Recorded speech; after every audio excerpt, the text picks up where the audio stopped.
Igoti-inĩ rĩa Milimani mbere ya mũcirithania Gilbert Chikwe ni Ahuraniri atano IHOTO cia omundu nio BONIFACE MWANGI, Albert Wambugu, Robert Otieno, Pablo Chacha na Erod Franco makinyirio magumirwo ni kihiri gia thitango ciĩgĩmainie na kunyita itemi mirurungano-inĩ ya muthi wa ira.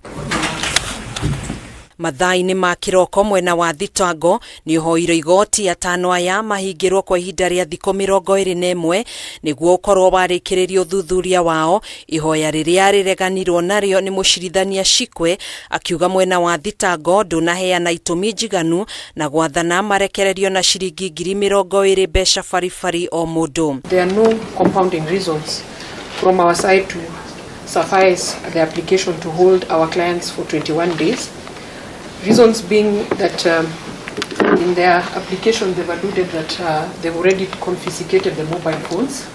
Our clients, as law-abiding citizens, in this instance complied with the police from the onset when they were arrested yesterday. Oira-inĩ wao hau kabere maabitha DCI makugĩte atano aya ni mathararirie mĩhang'o ya ũkui gatagatĩ-inĩ ka mũciĩ wa Nairobi thutha wao kũhinga barabara na gũcoka kũiga mathandũkũ makuo na mĩtharaba ĩna marĩtwa ma andũ arĩa makuire hĩndĩ ya mĩrũrũngano ya mumo wa Gen Z.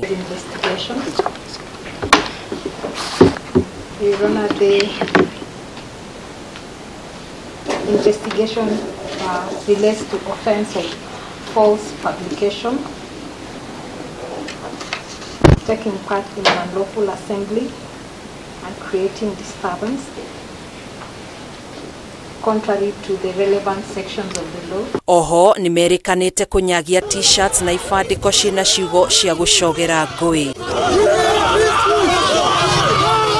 Atano aya aria maraikirio ngono muthi wa ira mari barabara-inĩ ya Koinange gũkũ Nairobi merekanite ni manyitire itemi mirurungano-inĩ mũgarũ na watho, gũcabithia ndũmĩrĩri cia maheni, gũcũngĩrĩria kĩagago na gũthararia thayũ wa mũingĩ. Appearance with witnesses, which will clearly be fishing on the part of the prosecution because there are no witnesses.